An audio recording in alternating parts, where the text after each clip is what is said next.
자, 여러분 안녕하세요. 기술 시간이에요. 다시 한번 여러분들께 부탁드릴게요. 다른 수업처럼 줌이나 아니면 쌍방향 실시간 수업을 하면 더 재미있겠지만 기술 교과의 특성상 여러 사진이나 동영상을 보여줘야 되는데 그러려면 시간이 필요하고 불편해요. 그래서 이렇게 동영상을 미리 촬영하고 편집해서 여러분들을 만나는 것이니까 이해해 주세요. 오늘은 자연 환경과 더불어 건설 기술이 어떠한 것들이 있는지 알아보도록 할 거예요. 그 중에서도 액티브 기술과 패시브 기술이 무엇인지 알아보고 오늘도 열심히 해주세요. 건설 계획과 또 설계가 끝나면 실제 시공이 이루어져야 돼요. 설계 단계에서 제작한 각종 도면을 기초로 하여 실제 구조물을 만드는 단계를 건설 시공 단계라고 해요. 건설 시공 과정에서는 계획된 일정에 맞게 공사가 진행되고 있는지, 정해진 예산 안에서 공사를 진행하는지, 계획된 품질의 재료를 사용하는지 등을 꼼꼼하게 확인해야 됩니다.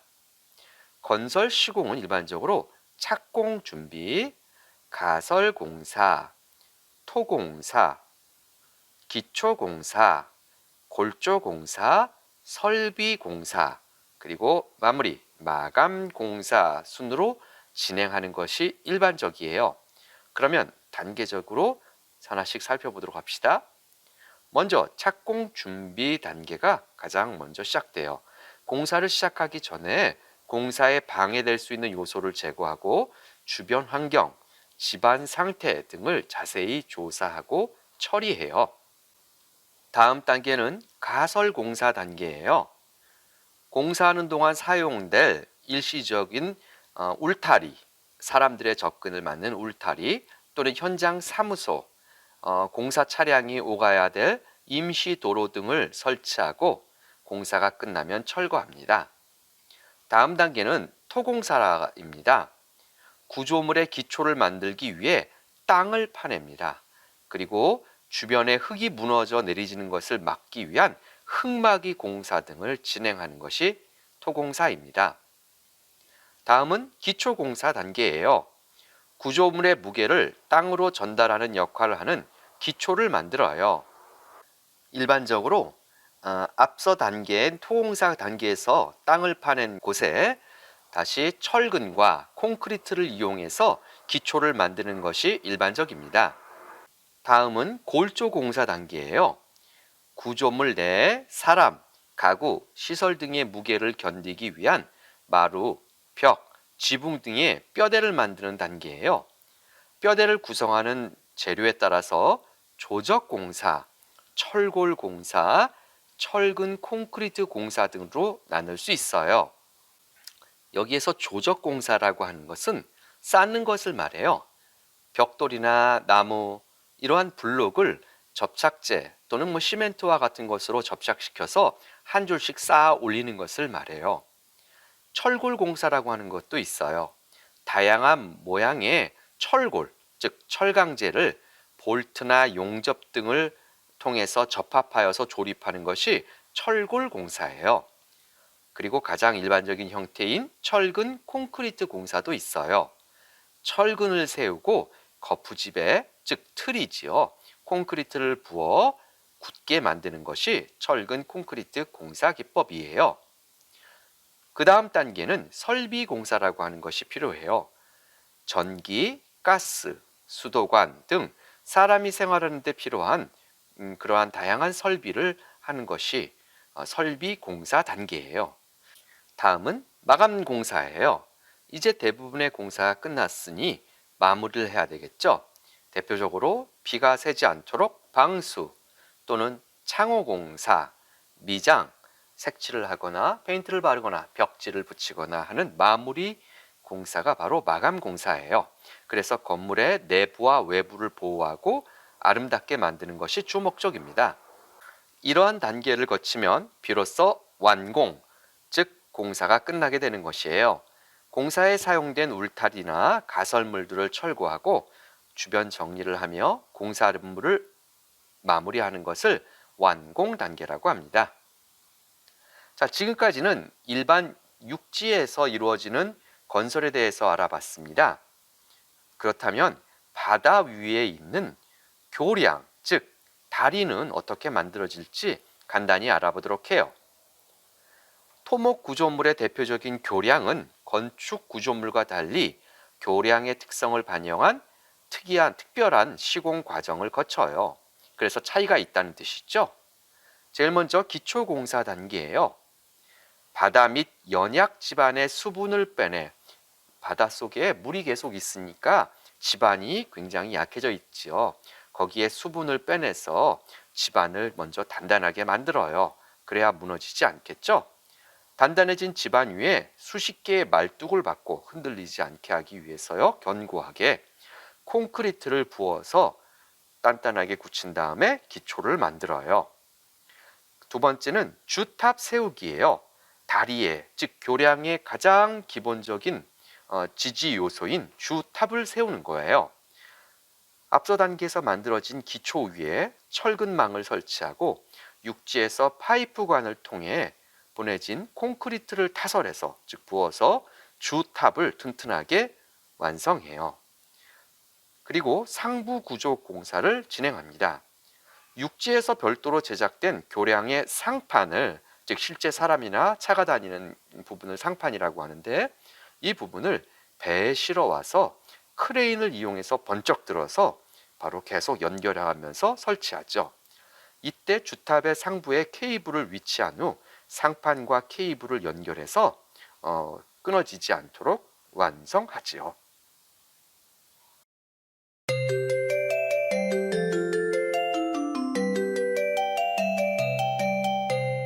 우리나라 기술력으로 건설된 세계적 해상 교량도 있습니다. 주탑에 주 케이블을 연결한 후 보조 케이블을 메어 상판을 지지하는 형태의 현수교. 세계 최대 현수교가 바로 대한민국 기술력으로 건설되고 있는데요. 2021년 준공될 터키의 차나칼레 대교입니다. 사업비만 약 3조 5천억 원. 24개의 글로벌 업체가 수주에 뛰어들 만큼 경쟁이 치열했는데 유력 후보였던 일본 업체를 제치고 우리나라 건설사가 최종 낙찰된 것입니다. 대한민국의 기술력으로 탄생할 차나칼레 대교는 에펠탑보다 높은 세계 최고 철골 주탑의 위용과 함께 일본 아카시 대교를 제치고 세계 최대 현수교로 이름을 올리게 됩니다. 이에 앞서 유럽과 아시아를 연결해 화제가 된 터키의 보스포루스 제3대교 역시 우리나라의 기술력으로 탄생됐는데요. 주탑에 케이블을 바로 묶어 상판의 무게를 지지하는 사장교와 주탑에 연결한 주 케이블에 보조 케이블을 엮어 상판 하중을 지지하는 현수교가 하나의 교량 내에 재현.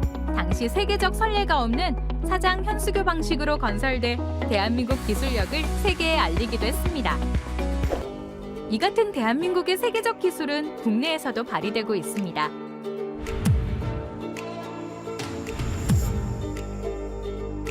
(1004개의) 섬으로 이루어진 신안에 건설되어 이름 붙여진 천사대교. 공사 기간만 총 3,122일. 건설 공사 인원 총 80만 명.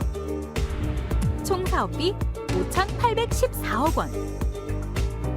국도 77호선의 연장선인 국도 2호선으로 신안 앞해읍과 안태면을 이어주는 천사대교는 국내 최초 사장교와 현수교를 하나의 교량에 배치했습니다.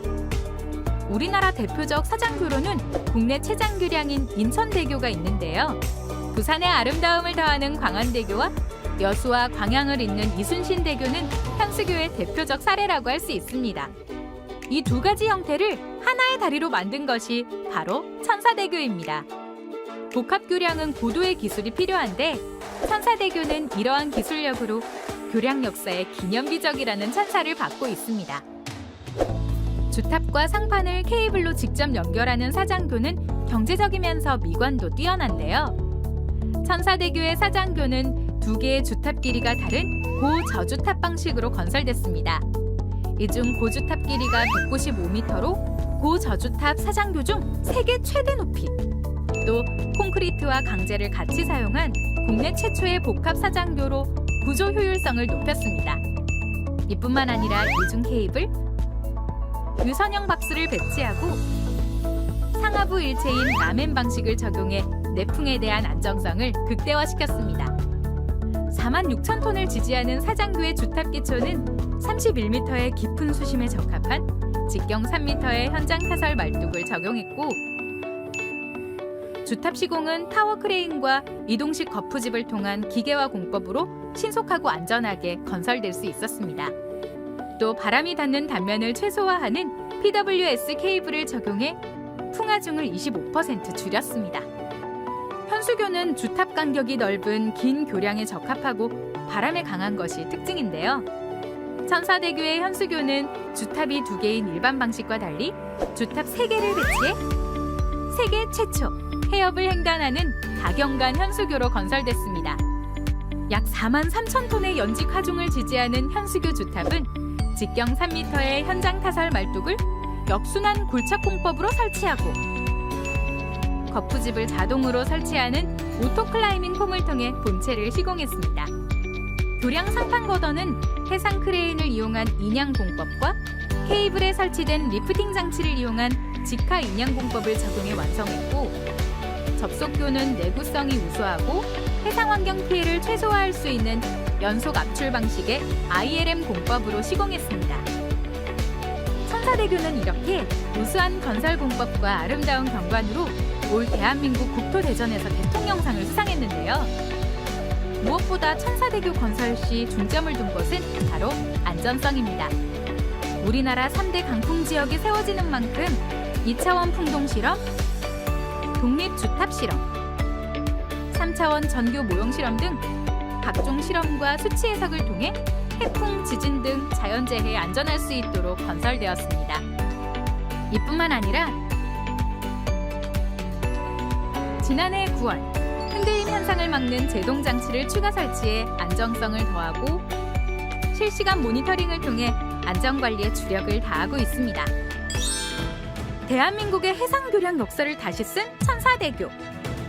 이로써 신안, 암태도 등 4개의 섬이 육지화되었고 15개의 섬이 해상 교량으로 연결되었습니다. 또 기상 악화로 한 해 110일 이상 뱃길이 끊겼던 섬에는 끊기지 않는 길이 열렸고, 배로 1시간 걸려야만 갈 수 있던 곳을 자동차로 단 10분 만에 갈 수 있게 됐습니다.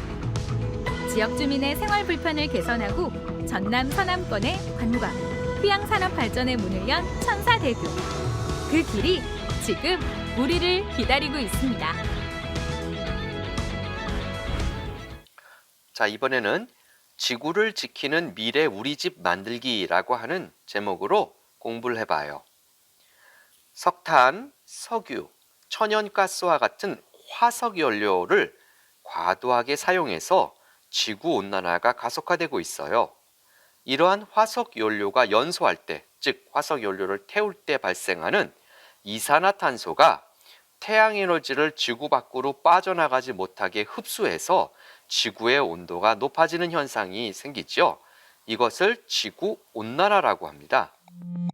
지구 평균 기온은 14도입니다. 2020년 전 세계 평균 기온은 산업화 이전 평균보다 1.1도 높을 것으로 예상됩니다. 지구의 평균 온도가 1도 상승한다는 건 엄청난 일입니다. 지구의 모든 해양, 육지, 그리고 대기까지 1도 따뜻해지려면 엄청난 열이 필요하기 때문이죠. 단지 1, 2도 정도 낮아졌을 뿐인데 과거 소빙하기가 찾아오기도 했습니다. 여기서 잠깐! 궁금하지 않으세요? 지구 평균 기온이 1도씩 오를 때마다 실제 무슨 일이 일어날까요? 지금부터 지구의 온도를 1도씩 올려보겠습니다. 이미 산업화 이전보다 평균 1도가 올라간 오늘날 세상에서 LA 대형 산불과 호주 산불을 비롯해 폭염, 허리케인 소식이 일상이 됐습니다. 2도가 올라가면 빙상이 붕괴되기 시작합니다. 4억 명 이상이 물 부족을 겪습니다. 적도지방 주요 도시는 사람이 살 수 없습니다. 적도보다 북쪽인 북위도 지역조차 여름마다 폭염으로 수천 명이 목숨을 잃게 됩니다. 인도에서는 극심한 폭염이 32배 더 자주 발생합니다. 폭염이 지금보다 5배 더 오래 지속돼 93배 더 많은 사람들이 위험에 노출된다고 합니다. 기온이 3도 증가하면 남부 유럽에서는 영구적 가뭄이 시작됩니다. 중앙아시아는 지금보다 평균 19개월 더 오래가는 건기를, 카리브해 지역은 21개월 더 오래 지속되는 건기를 겪습니다. 북부 아프리카에서는 건기가 무려 60개월, 그러니까 5년 증가합니다. 매년 들불과 산불로 불타는 지역이 지중해 지역에서는 2배, 미국에서는 6배 이상 늘어납니다. 자, 지구 평균 기온이 산업화 이전보다 4도 증가합니다. 이렇게 되면 아프리카, 호주, 미국, 남아메리카의 파타고니아 북부 지역, 아시아의 시베리아 남부 지역은 직접적인 열기와 사막화, 홍수로 인해 사람이 거주할 수 없게 됩니다. 라틴 아메리카에서만 댕기열 발발 사례가 800만 건 이상 증가합니다. 식량 위기는 거의 매년 전 세계에 찾아올 것으로 전망됩니다. 폭염 관련 질병 사망자 수는 9%로 증가합니다. 하천 범람으로 입는 피해는 방글라데시에서 30배, 인도에서 20배, 영국에선 무려 60배 증가합니다. 전 세계 피해 규모를 돈으로 환산하면 600조 달러가 넘을 수 있습니다. 이는 오늘날 전 세계 부의 2배 이상이죠. 분쟁과 전쟁 역시 2배 증가할 수 있습니다. 4도 증가만으로 세상은 영구적으로 식량이 부족해집니다. 알프스 산맥은 아틀라스 산맥처럼 삭막해질 거라는 분석입니다. 기온이 최소 5도에서 8도 높아질 경우 해수면은 지금보다 약 40m 더 높아질 것으로 예상됩니다. 유엔 보고서에 따르면 현재 상황이 2100년까지 유지될 경우, 즉 탄소 배출을 줄이지 못하고 최악의 결과를 맞이하면 기온이 8도 올라갈 것으로 추정됩니다.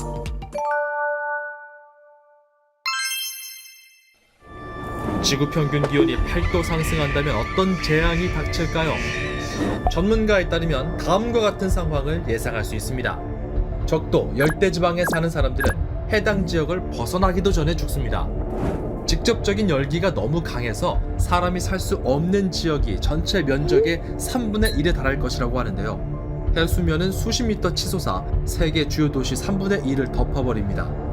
굽이치는 화염 폭풍이 숲을 휘젓고 점점 더 강력한 허리케인이 해안을 강타할 것으로 예상됩니다. 지구 평균 기온의 상승으로 우리가 겪게 될 폭염은 어느 정도 위력일까요? 1995년 시카고에서는 폭염으로 739명이 직사했습니다.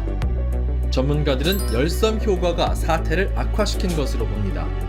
열섬 효과란 도심의 온도가 교외 지역보다 높은 현상을 말합니다. 아스팔트와 콘크리트처럼 도시의 밀도를 높이는 온갖 요소들이 주변의 열을 흡수한 뒤에 서서히 퍼지는 독약처럼 일정 시간 동안 열을 가둡니다. 밤중에 열기가 방출되면 국지적으로 기온이 최대 12도만큼 상승해 더위가 살인적 폭염으로 바뀔 수 있습니다. 세계는 급속도로 도시화가 진행되고 있습니다. 유엔에서는 2050년이면 전 세계 인구의 3분의 2가 도시에 거주할 거라고 예측합니다. 여름철 최고 기온 평균이 35도 이상인 도시가 2050년 970곳까지 증가할 수 있다고 합니다. 살인적인 열기에 노출되는 사람의 수는 8배 증가해서 약 16억 명이 고통받습니다. 미국 월간지 베니티 페어의 국제특파원 윌리엄 랑거 비전은 당신이 피부를 벗어던지고 살 수 없듯이 그런 열기를 피할 수 있는 방법도 없다고 말하는데요. 그나마 다행인 것은 2100년까지 5도에서 6도가 오를 가능성은 낮은 편이라고 합니다. 기후변화 정부협의체 IPCC는 현재 탄소 배출 추세가 그때까지 이어지는 경우 중앙값을 4도 정도로 예측합니다. 지구는 얼마나 뜨거워질까요? 이에 정확히 답하기는 어려워 보입니다. 다만 분명한 건 우리는 이미 태풍, 토네이도, 홍수, 산불, 가뭄 등 극심한 기후 재난 사건들을 일상적으로 겪고 있다는 점입니다. 최근에는 지구 온난화를 방지하기 위해 다양한 친환경 건설 기술을 도입한 건축물을 만들고 있어요. 자, 대표적으로 패시브 기술이라는 것과 액티브 기술이라고 하는 것이 있어요.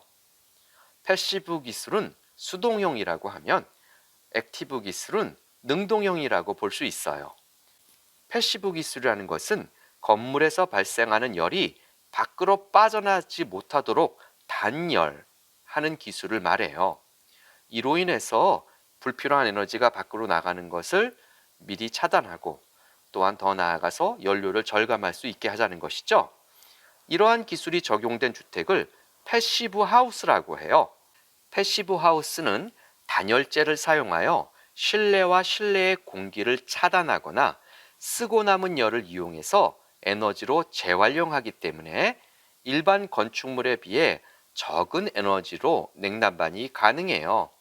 에너지 효율을 높이기 위해서 지붕 녹화, 삼중 유리창, 중공벽, 김힐화 등의 다양한 기술을 사용해요.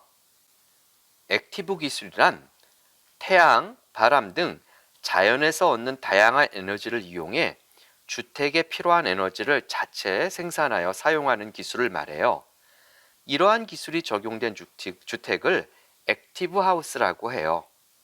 액티브 하우스는 태양열 흡수 장치 등을 이용하여 난방이나 온수를 얻을 수 있고 지역의 특성을 고려해서 태양전지, 풍력발전, 지열발전, 가정용 연료전지 등으로 경제적이고 친환경적인 주택을 만들 수 있다는 특징이 있어요. 여기에서 연료전지란 수소와 산소의 화학 반응으로 생기는 화학 에너지를 전기 에너지로 변환시키는 기술을 말해요. 수소와 산소를 합하면 물이 된다는 것 알고 있죠? 그 과정에서 열이 발생하는데 그 열을 전기로 변환시켜서 에너지로 쓰자고 하는 것이죠. 국내외 인증과 철저한 점검으로 무한 실내 에너지로 발전하는 행복 연료전지 이야기. 미국의 뉴욕 워놀드 트레이드 센터, 코네티컷 브리지포트, 영국의 에버딘 국제전시장, 일본 도쿄 소프트뱅크 본사, 한국 서울 롯데타워. 세계가 선택한 미래 에너지. 나는 연료전지입니다. 수소 경제사회로 전환 중인 요즘 나의 존재감은 역대급. 1839년 원리가 발견된 이후 1960년대 이후로 미 나사 우주선 프로젝트에 계속 사용되었습니다. 21세기 에너지와 환경 문제 등을 해결할 차세대 에너지원인 나는 눈부시게 성장 중입니다. 유해물질 미세먼지 제로, 악취 오폐수 제로, 소음 다운, 1년 365일 가동 오케이. 이 모든 것이 가능한 이유는 내가 전기를 생산하는 방식에 있죠. 수소와 산소가 가진 화학 반응을 통해 전기를 생산하기 때문에 연소 과정이 없답니다. 특히 다른 친환경 에너지원보다 기상 조건에 자유롭고 안전하며 에너지 효율도 훨씬 높답니다. 연료전지 발전 얼마나 효율적인가요? 2018년 연료전지 설비 용량은 332메가와트로 2017년 대비 42.4% 증가했습니다. 특히 석탄이나 가스보다 훨씬 친환경적이고 열 포함 90%에 이르는 전기 효율은 단연 으뜸. 연료전지에 사용되는 수소는 안전한지 걱정돼요. 안심하세요. 연료전지의 에너지원으로 사용되는 수소는 수소폭탄과 분자 구조가 다를 뿐 아니라 반응 원리와 개념이 전혀 달라요. 또한 수소를 저장하지 않고 즉시 전력을 생산하기 때문에 폭발의 위험성은 제로. 수소는 도시가스, LPG, 가솔린에 비해 상대적 위험도가 낮은 것으로 그 안전성을 입증받았습니다. 심지어 전자레인지나 헤어드라이기에서 나오는 전자파보다 안전하다는 사실. 더 꼼꼼하게, 확실하게 설계, 생산, 설치 및 운영 등 연료전지 전주기에 대한 안전성 확보 방안이 실행되고 있죠. 지난 15년 동안 전 세계에 설치된 800메가와트의 연료전지 시스템에서는 단 한 건의 폭발 및 화재 사고도 없었습니다. 연료전지의 안전성과 관리 기준을 믿을 수 있나요? 우리나라에서 사용되는 발전용 연료전지는 국제 및 국내 규격에 따라 제조, 설치, 운전되고 있기에 더욱 믿을 수 있답니다. 우리나라의 에너지 안전을 책임지는 한국가스안전공사와 한국전기안전공사가 함께 철저한 안전관리를 실시하고 있다는 사실. 시운전하기 전까지 무려 8번, 연 2회 이상 점검을 하며 안전관리를 꼼꼼하게 하고 있다고 해요. 앞으로 대한민국은 지속적인 연료전지 연구 개발을 통해 산업 경쟁력을 향상시키고 국가 경쟁력까지 강화시킬 계획입니다. 국내 연료전지 발전소 설치 현황은 어떻게 되나요? 2019년 기준 국내 연료전지 발전소는 375메가와트 규모로 보급되어 있습니다. 월드컵 공원 내에 설치된 마포구의 노을 연료전지 발전소는 국내 대표적인 연료전지 발전소죠. 47,000 가구가 사용할 수 있는 전력량을 공급할 뿐 아니라 전기와 함께 생산되는 열도 9,500세대에 지역 난방으로 공급하고 있습니다. 송전탑이 필요 없는 친환경 분산형 발전이라는 연료전지의 장점을 활용해 에너지 강국으로 변신할 계획. 친환경 안전에너지 전환. 이제는 선택이 아닌 필수입니다. 팩트를 정확히 체크하고 보다 철저한 관리 체계와 절차를 통해 대한민국은 안전하고 친환경적인 미래 에너지 강국의 길에 한 발 더 다가설 수 있습니다. 자, 여러분 오늘도 수고하셨어요. 지금까지 우리가 건설 기술에 대해서 여러 가지를 알아봤어요.